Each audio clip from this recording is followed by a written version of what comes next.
जीवित परमेश्वर के भविष्यवाणी के वचन।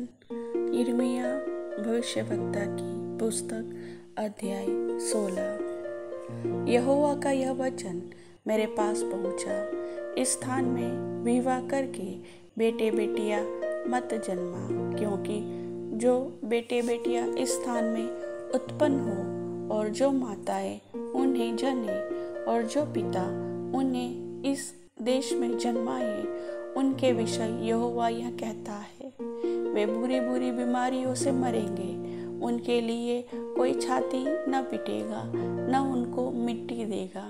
वे भूमि के ऊपर खाद के समान पड़े रहेंगे।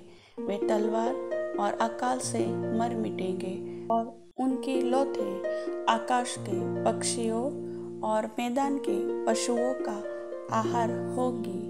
यहोवा ने कहा, जिस घर में रोना पीटना हो उसमें न जाना, न छाती पीटने के लिए कहीं जाना, और न इन लोगों के लिए शोक करना, क्योंकि यहोवा की यह वाणी है कि मैंने अपने शांति और करुणा और दया इन लोगों पर से उठा ली है।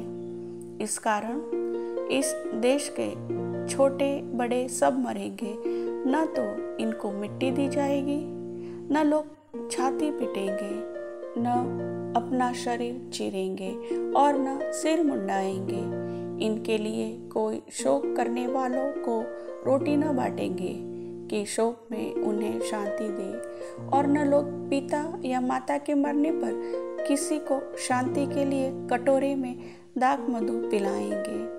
तो भोज के घर में इनके साथ खाने पीने के लिए न जाना, क्योंकि सेनाओं का यहोवा इज़राइल का परमेश्वर यह कहता है, देख, तुम लोगों के देखते और तुम्हारे ही दिनों में मैं ऐसा करूँगा कि इस स्थान में न तो हर्ष और न आनंद का शब्द सुनाई पड़ेगा, न दुल्हे और न दुल्हन का शब्द। जब तू इन लोगों से ये सब बातें कहे और वे तुझसे पूछें कि यहोवा ने हमारे ऊपर यह सारी बड़ी विपत्ति डालने के लिए क्यों कहा है, हमारा अधर्म क्या है, और हमने अपने परमेश्वर यहोवा के विरुद्ध कौन सा पाप किया है, तो इन लोगों से कहना, यहोवा की यह वाणी है, क्योंकि तुम्हारे पुरखा मुझे त्याग कर दूसरे देवताओं के पीछे चले और उनकी उपासना करके उनको दंडवत की और मुझको त्याग दिया और मेरी व्यवस्था का पालन नहीं किया, और जितनी बुराई तुम्हारे पुरखाओं ने की थी उससे भी अधिक तुम करते हो, क्योंकि तुम अपने बुरे मन के हठ पर चलते हो और मेरी नहीं सुनते।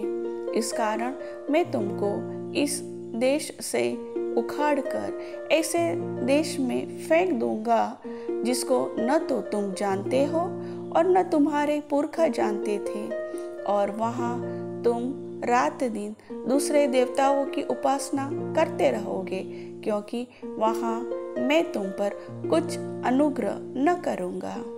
फिर यहोवा की यह वाणी हुई, देखो, ऐसे दिन आने वाले हैं जिनमें फिर यह न कहा जाएगा, यहोवा जो इज़राइलियों को मिस्र देश से छुड़ा ले आया उसके जीवन की सौगंध, वरन यह कहा जाएगा, यहोवा जो इज़राइलियों को उत्तर के देश से और उन सब देशों से जहां उसने उनको बंधुआ कर दिया था छुड़ा ले आया, उसके जीवन की सौगंध, क्योंकि मैं उनको उनके निज देश में जो मैंने उनके पूर्वजों को दिया था लौटा ले आऊँगा।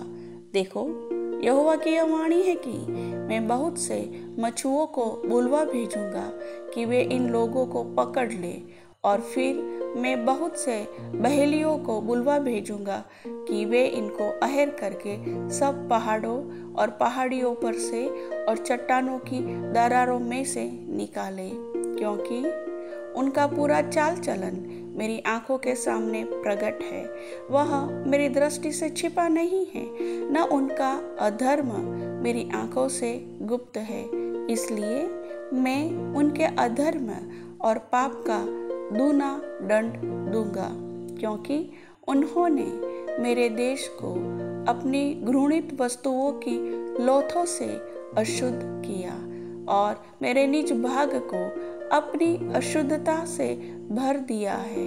हे यहोवा, हे मेरे बल और दृढ़गढ़, संकट के समय मेरे शरण स्थान। जाति जाति के लोग पृथ्वी की चारों ओर से तेरे पास आकर कहेंगे, निश्चय हमारे पुरखा झूठी, व्यर्थ और निष्फल वस्तुओं को अपनाते आए हैं। क्या मनुष्य ईश्वरों को बनाए? नहीं, वे ईश्वर नहीं हो सकते।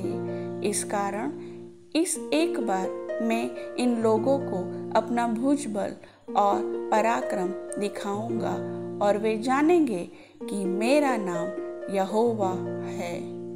प्रभु वचन सुनने वाले सभी भाई बहनों का आशीष दे। आमीन।